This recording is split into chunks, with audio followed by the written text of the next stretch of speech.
Samantha Doda. Pardon. C'est bien, c'est conforme. Donc bonjour, je suis Samantha Dodard, donc je suis responsable du département qualité et droits des usagers à l'ARS Bretagne. On vous remercie pour votre présence sur ce temps de déjeuner qui a pour but de vous présenter un projet qui nous tient à cœur au niveau de l'ARS Bretagne, puisqu'on souhaite développer dans le cadre de notre politique qualité, on souhaite poursuivre le développement de l'évaluation des pratiques en médecine de ville, notamment à partir du recueil des événements problématiques relatifs à la prise en soins et à la sécurité des patients, et puis à l'analyse des pratiques et des organisations. Ce projet avait déjà été initié en 2017. On avait pu accompagner 4 structures, 4 maisons de santé pluridisciplinaires. Fort du bilan positif qui avait été fait alors fin 2019, début 2020, on avait décidé en 2020 de reconduire le projet. Il s'avère qu'effectivement, avec la crise sanitaire, cela n'a pas été possible et on a souhaité, là, sur cette année 2021, pouvoir reconduire le projet.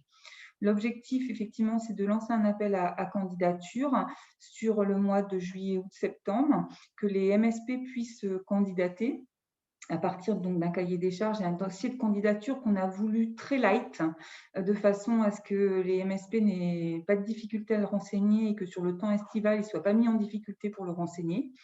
Et qui nous le rendent d'ici le 24 septembre prochain. Donc l'objectif va vous être détaillé, on va vous détailler, ma collaboratrice Fabienne Lourd va vous détailler en détail tout à l'heure les éléments que contiennent ce dossier de candidature et ce cahier des charges. Mais on souhaitait, avant de vous présenter ces éléments, on souhaitait faire à la fois un retour d'expérience donc du CAPS qui a accompagné ces structures, puis un retour d'expérience de la MSP de Antrin qui a bénéficié de cet accompagnement, de façon à vous montrer l'apport qu'ils ont pu avoir et vous donner envie de candidater pour cette nouvelle année. Voilà, je vais laisser la parole à Pascal Jarnot pour le CAPS. On ne t'entend pas, Pascal. Voilà. Ouais, je vais commencer par mettre mon micro. Ouais. Non, on n'a pas l'habitude de faire des réunions Zoom, c'est pour ça en fait. Bon, bonjour à toutes et tous, parce qu'il y a Ludovic aussi. Donc effectivement, le CAPS Bretagne, alors vous ne nous connaissez pas forcément, je pense que ça vaut peut-être le coup que je dise 2-3 mots sur le CAPS Bretagne, Caroline et Samantha. Parfait, donc, tu peux. Donc je ne vais pas être long. Hein.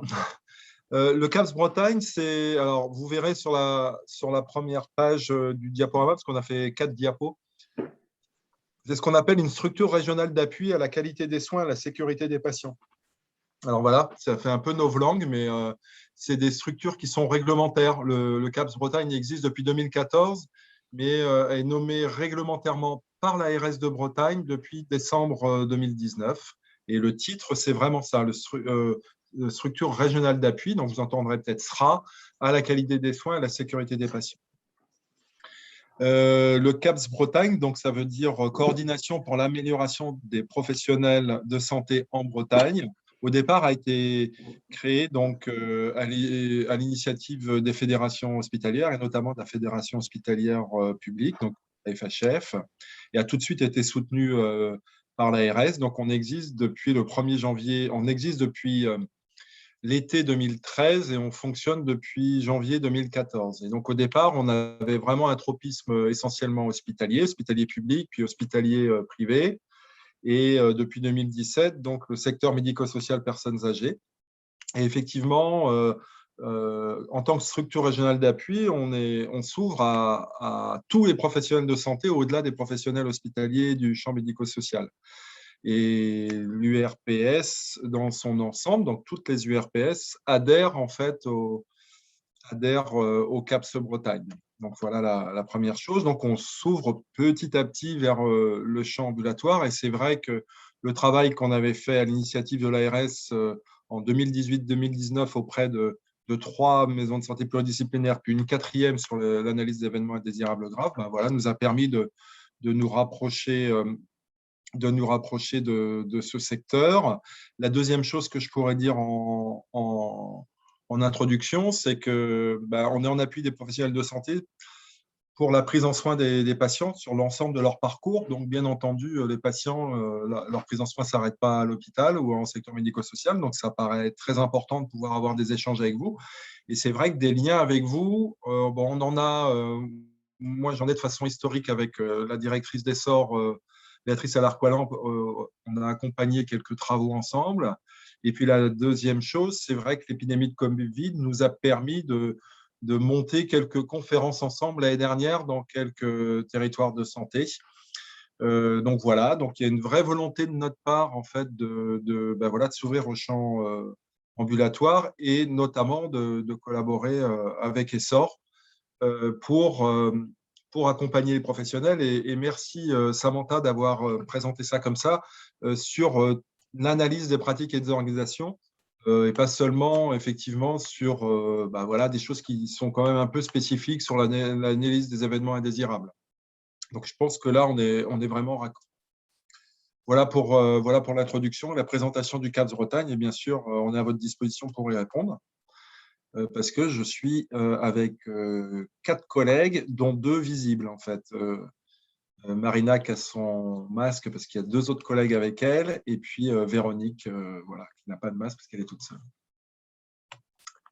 Et Véronique et Marina, on a disons été 4 à suivre la première version du projet en 2018-2019, et Marina et Véronique ont été 2 des personnes qui ont suivi ce projet également. Est-ce que ça vous va comme introduction? Parfait, on peut rentrer dans le vif de votre diapo. Marina, tu veux poursuivre? Est-ce que tu as le partage? Ouais, je vais l'ouvrir. Ah, par contre, je ne peux pas. Alors, l'animateur. Ah, voilà, ça y est, merci. Hop. Tac. Voilà, donc juste, c'est assez rapide, hein, c'est pour vous présenter effectivement la démarche qu'on avait eue et je laisserai bien sûr Stéphanie Legrand faire le lien avec leur propre retour d'expérience hein, sur cette démarche qu'on avait eue entre 2018 et 2019 à l'accompagnement de 3 maisons de santé pluridisciplinaires. Donc, c'était pour nous aussi quelque chose de nouveau hein, à l'époque. Hein, donc, il fallait aussi qu'on structure l'ensemble des objectifs avec les MSP. L'objectif, c'était vraiment, pour le CAPS en tout cas, d'accompagner chacun des groupements pour structurer finalement leur démarche qualité de façon assez large. Même si effectivement, on parle d'événements indésirables associés aux soins, c'était aussi de voir si justement, il y avait déjà une démarche d'enclencher dans… pardon, j'ai un petit truc qui clignote. Dans justement les MSP.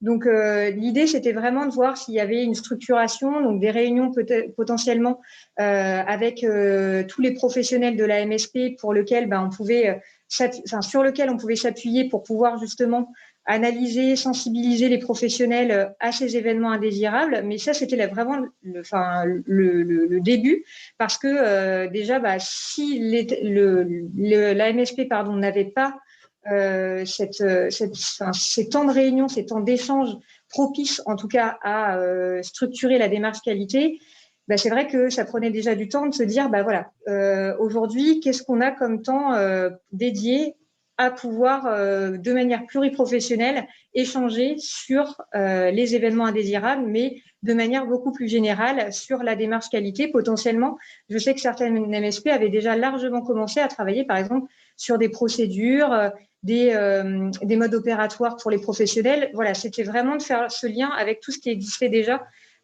au niveau de chaque MSP. Et le but ensuite, c'était de pouvoir former justement l'ensemble des professionnels de la maison de santé pluriprofessionnelle aux méthodes d'analyse des causes approfondies sur les événements indésirables et de faire plus largement du retour d'expérience. Donc ça, c'était vraiment les objectifs de base. Alors, si je veux bien changer de diapo, je sais pas. Voilà. Donc, comme je vous le disais, en fait, la première des choses, ça a été de présenter le projet. Donc, on a fait une réunion dans chaque maison de santé pluriprofessionnelle. Donc, à l'époque, on a eu donc 3 réunions puisque 3 MSP. Et l'objectif, c'était vraiment d'identifier pour chacune des organisations préexistantes les échanges pluriprofessionnels qu'il pouvait y avoir de mis en place au sein de leur MSP pour pouvoir, par exemple, aborder des situations de prise en charge difficiles. Et on ne parlait pas à cette époque-là forcément d'événements indésirables, mais en se disant que potentiellement, il y avait déjà eu des problématiques évoquées lors de réunions pluriprofessionnelles qui débouchaient justement sur des actions d'amélioration. C'était tout l'enjeu de ces réunions-là. Et donc, c'était vraiment d'identifier finalement quelle était l'organisation des MSP à l'époque quand on est arrivé. Ensuite, il y a eu deux temps de formation. Donc, un premier temps, en fait, sur rappeler ce que c'est qu'un événement indésirable aux professionnels de la maison de santé pluriprofessionnelle. Vraiment, de façon très large, qu'est-ce que c'est? Qu'est-ce que eux y intègrent aussi? Parce que c'est important d'avoir la vision de chacun, donc de chaque professionnel. Donc ça, c'était vraiment un premier temps. En général, ça durait 1 heure. On le faisait pour la plupart d'entre eux.